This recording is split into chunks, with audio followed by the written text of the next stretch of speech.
বাংলাদেশের রাজনীতি এখন এক অস্থির মোড় নিয়েছে। প্রশ্ন উঠেছে, হাসিনা কি ফিরে আসবেন?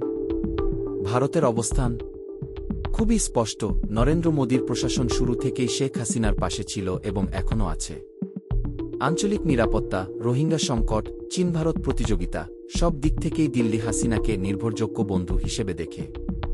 কিন্তু প্রশ্ন হল, জনগণের মধ্যে ক্ষোভ বাড়ছে, বিরোধী পক্ষ এখন আরও সংগঠিত, আর আন্তর্জাতিক সম্প্রদায়, বিশেষ করে আমেরিকা, বেশ খোলামেলা সমালোচনায় নেমেছে।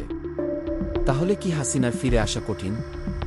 রাজনৈতিক বাস্তবতা বলছে, হাসিনার ফিরে আসার পথ পুরোপুরি বন্ধ নয়, কিন্তু সেটা নির্ভর করছে দুটি বিষয়ের উপর।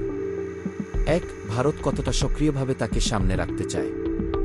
দুই, বাংলাদেশের অভ্যন্তরীণ গণআন্দোলনের গতি কত দ্রুত এগোয়। আরেকটা দিক ভুললে চলবে না, ভারতের কূটনীতি একদিকে হাসিনাকে সমর্থন দিলেও অন্যদিকে বিকল্প সম্পর্ক গড়ে তোলার চেষ্টাও করছে। কারণ দিল্লি জানে, বাংলাদেশের ভবিষ্যৎ রাজনীতি যে দিকেই যাক, তাদের স্বার্থ অটুট রাখতে হবে। শেষ কথা, ভারত অনড়, হ্যাঁ, কিন্তু হাসিনার ভবিষ্যৎ? এখন তা নির্ভর করছে সময়ের রাজনীতির উপর। সব দরজা এখনও বন্ধ হয়নি, তবে খুলেও যায়নি কি শেখ হাসিনা আসবে, এটাই সত্যি।